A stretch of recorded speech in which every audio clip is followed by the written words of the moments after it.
All right, so preseason games, the second round of them getting underway tonight. The Lions are going to be taking on the Dolphins this weekend, and apparently the Dolphins are hoping for a much better game than what happened at practice. Some words to describe how bad the Dolphins were when they were practicing against the Lions. Horror show. One of the most lopsided preseason practices I have ever seen. Burn the tapes. Torched. Just describes a little bit of it. Taking a look at Saturday's notable preseason games, we've already talked about the Browns and the Eagles going at one another. Dylan Gabriel likely to get the start there, but we are going to focus right now on the Dolphins at the Lions, and we kind of bring in Emory, Bryant, McFadden here. We're going to start with the Dolphins and how bad things apparently were at practice. I mean, this is when you're hearing things like that, B-Mac, I mean, sometimes things aren't good, but when you get words like burn the tapes, that was a horror show for the Dolphins. What does that do for the team? Well, it kind of hurts the morale of the team when you talk about an upcoming year where there are a lot of question marks associated with the Miami Dolphins on either side of the football field. And then when you look at the concerns, I think talent is the issue as well. And I'll just go ahead and just give it to you guys full spectrum. If you had to rank the Miami Dolphins in their division solely on talent from top to bottom, I think you would rank them last. When you look at what the Bills have going on, the Patriots and the Jets. So now understanding and knowing that and not hearing positive things so far in these joint practices, most recently with the Detroit Lions, if you're Dolphin fans, you're starting to embrace yourself for a very uphill battle the entire season. I mean, this is a team that kind of moved all their quality players away, either by choice or being forced to do so. Didn't really bring in the same talent for the players that left the program. And now just kind of looking for that leadership issue, right? That leadership type of command. I think that's been an issue in years past, most recently a year ago, the lack of leadership. And now we're starting to see those things kind of surface in these joint practices. And it doesn't do the Dolphins any justice when you're playing against one of the best, practicing against one of the best teams in the NFC, in the Detroit Lions. Because if you have any holes, you better believe they will exploit those said holes. There's one of three ways this thing could go, right? One way would be if you get a leader that galvanizes the team, like, yo, we got to really shape up and get out there and do what we're capable of.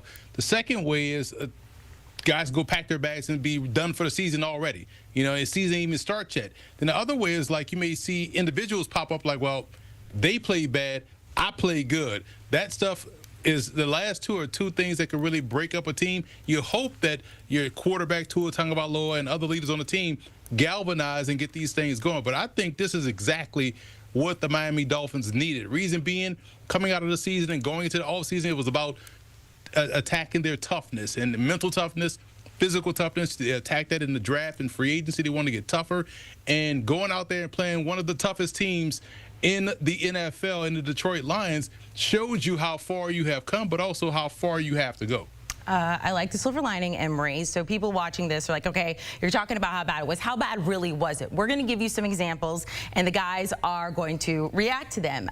B-Mac, I want to start with you. You can react to this or give me, like, the play-by-play. Amon-Ra St. Brown just cruising.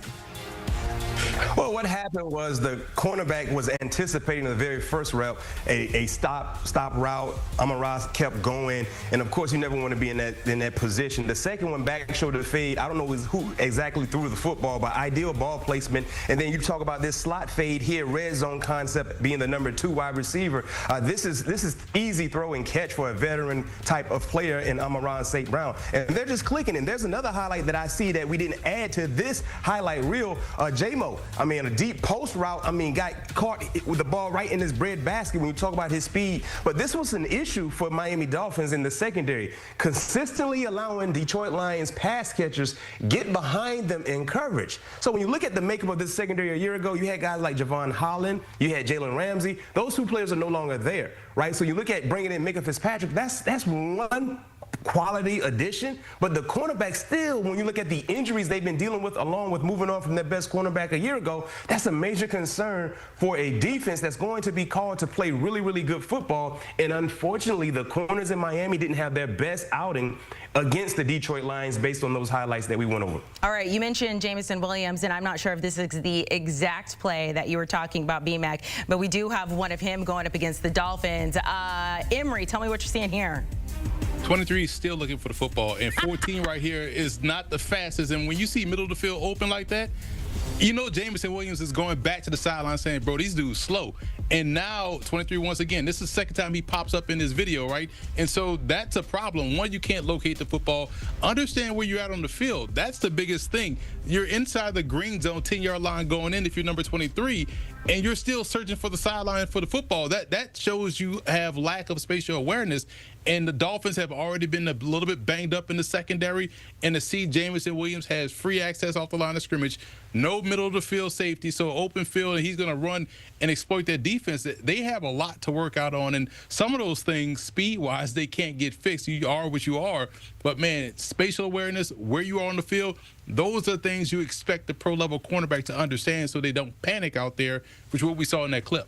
B-Mac, was that the clip you were hoping to see, or was there something else where he was? Yes. See, Okay, that's more of a coaching point than the one-on-one drills. We always emphasize one-on-one drills for cornerbacks and wide receivers. It's solely more so for the offensive guys because there's no pass rush. There's no other safety or other defenders in the back end that can kind of assist the cornerback. But when you have 7-on-7 type of situation where you have the secondary a whole, you cannot allow guys to get behind the DBs, the cornerbacks, the safeties, and that is something that we saw throughout the joint practices with Miami and Detroit, and clearly they got to get all of that out of their film regimen in terms of being better, because if they don't do any improvement, be prepared to see the same thing week in and week out. Mike Tom used to tell us all the time, anytime you put bad tape out there for the NFL world to see, you will see the same thing week in and week out until you get better. Okay, I think there was one part that was positive for the Dolphins. Let's take a look at D. Eskridge, a touchdown from him. B-Mac, we'll start with you on this one.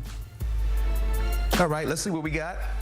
Oh, that's more of a good catch than a good throw, making the adjustment.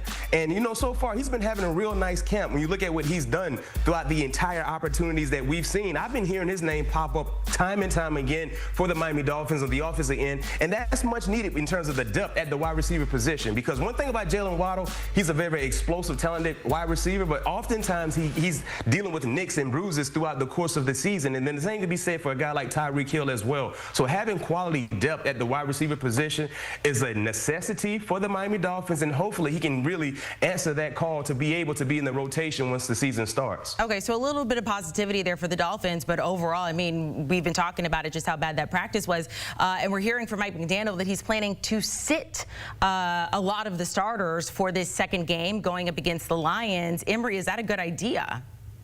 I mean, based on what he said, they got beat up in practice. They probably have to sit, right? They probably still sore from what they went through with Detroit. But, yes, it does help this football team. Why? Because it gives those guys behind them a chance to say, hey, put me in the game, coach. Let me go out there and rock out. And I think that's the type of mentality trying to establish with this football team. Like, hey, okay, if you're not going to do it, I'm going to step up and do it and take advantage of the opportunity. You talk about D. Eskridge right there. He's looking to rebound after what he wasn't able to do out there in Seattle, was injured a lot. Now you get a guy that gets to step up and try to make a name for himself on his football team. So, yes, here's your opportunity, 2s and 3s and other reserves trying to make a team. Maybe you could light that fire to ignite that energy around this football team, because right now they're punchless in a bar fight with a team that's going to not stop throwing these jabs. B-Mac, would you? And I can tell you this much. Yeah, this makes perfect sense, because number one, if you're going to play your starters or think about playing your starters, and you might not have Tyreek Hill and Jalen Waddle out there, you don't want to continue to put bad tape for all of us to digest and talk about. We already kind of heard what happened in practices, and we kind of seen from afar. But remember, these preseason games are televised. So if those said players are going out there shorthanded, not having a full cast of starters, if you're the Miami Dolphins, I'm doing the same thing. No, because you saw a glimpse of what it could look like in the joint practices. If you go out there in that preseason game, in that game-like atmosphere, you don't have a full deck of cards, you will really give us something to talk about. So you just go ahead and lick your wounds as much as possible, get ready for week 3. But it doesn't make any sense to put your starters out there to make a bad situation worse. All right, you guys get a choice on what you want to talk about, Max. B-Mac, I'm going to start with you. And Emory, you can follow on whatever topic you choose. Quarterback battle or running back battle, both for backup here. So you get Zach Wilson and Quinn Ewers. Quinn Ewers being the rookie there, taking a chance on himself coming into the league. Jalen Wright versus Ollie Gordon. Ollie Gordon is the rookie who's making a splash at practice. B-Mac, which one of those battles are you more focused on? Well, you know what? Because I'm a good guy, I'll allow the running back discussion to go to our resident running back in Emory Hunt. So I'll take on the quarterback conundrum for the Miami Dolphins in terms of second and third string guys. Right now, I think Zach Wilson is the lead candidate to be the backup to Tua Tagovailoa. In the first game against the Chicago Bears, I mean, Zach didn't really blow you away, but he didn't really, stink up the field either. I mean, completed around 55% of his passes, 90 or so yards through the air. Very, very small sample size, but he didn't really stink up the field. In terms of Quinn Ewers, you got to win this job, Quinn Ewers. Now, we heard positive things associated with Quinn Ewers' name throughout camp, but then in the preseason game against the Chicago Bears, we saw a bit of, hesitant type play in terms of his decision making and just being pinpoint with his accuracy. He only completed around 26% of his passes. That is not winning football, especially if you're trying to earn a job within the NFL. So let's see exactly what Quinn Ewers and Zach Wilson have in store for week 2, because to your point, Amanda, Tua is not participating. So guess what? You get more reps, Zach Wilson. You get more reps, Quinn Ewers. So let's see exactly what either side could do. But right now, it seems like this is Zach Wilson's job to lose based on what he's done along with the experience. The Dolphins' offense is predicated on the explosive play, and we see that in the passing game manifest itself in Jalen Waddle and Tyreek Hill. The run game is the same way. The problem with the Dolphins' run game is like when you're in between the 20s, it's like going from running in the parking lot to going to running inside of a classroom.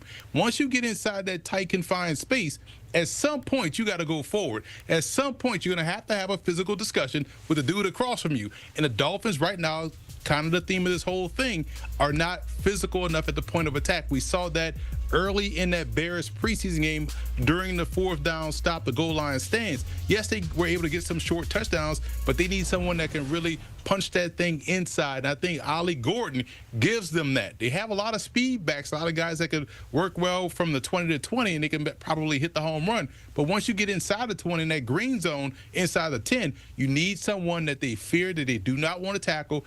To me, this is an opportunity for the rookie Ollie Gordon, who was severely underdrafted, to make this roster, make an impact, and have a role as a rookie. Fantasy manager. And another thing about Ollie Gordon, real quick, Amanda, sure. To Emory's point, their running game is all about finesse. It's all about misdirection, trying to trick you. They got to find a guy that can do damage doing it the old school way, with bruising mentality, bruising type production. Ollie Gordon could be that guy, because we heard about Tyreek Hill emphasizing his concerns about short yardage opportunities. Heck, we saw that surface in the first drive for the starters last week when they had a goal line stand by the Chicago Bears because Tua Tagovailoa and his starting mates couldn't get 1 yard on a 4th and goal situation. So to Emory's point, at some point in time, the trick and treat type of offenses is good, but when you shorten that football field, you got to play north and south type football. And maybe Ollie Gordon can give them that presence that they've been missing in quite some time. All right. I was looking them up before, and it was all about fantasy football. You guys were selling me on Ollie Gordon. I'm not playing this season because I'm a quitter, and I quit like halfway through the season. Fantasy managers also talking about Sam Laporta, tight end for the Lions. We do have to talk about the Lions a little bit. Apparently, he's beat up.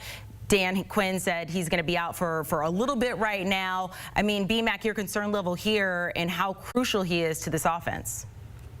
Well, my concern level is a bit, is marginal, because Dan Quinn didn't really give us anything. He said he's going to be out for a little bit. What is a little bit? I mean, the NFL season is weeks away. So I take that as Sam Laporta should be ready to go.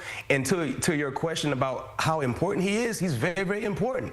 I mean, when he is rolling, their offense is very, very hard to stop in terms of what he provides in the running game, of course, in the passing game as well. Not to mention in the red zone, commanding the seams in the passing element. So hopefully this is nothing severe, because when you talk about having a quality player at the tight end position, he ultimately becomes the quarterback's best friend. And we kind of already seen that relationship established between Sam and his starting quarterback and Jared Goff.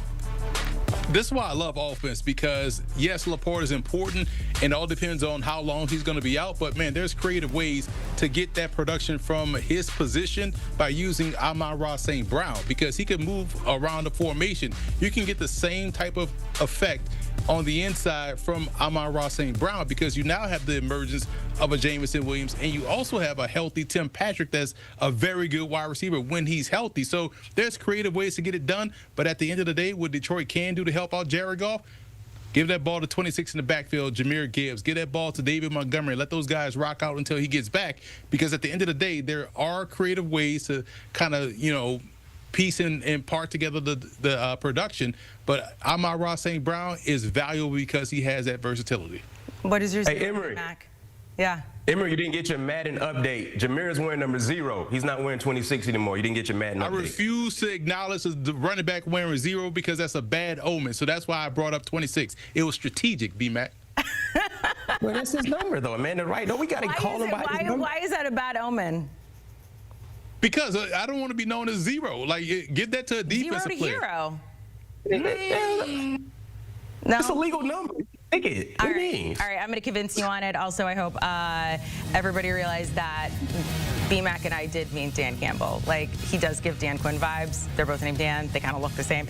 So apologies about that. NFL Today Plus, brand new show that is starting this season on Paramount Plus. It's also going to be streamed on CBS Sports HQ and YouTube as well.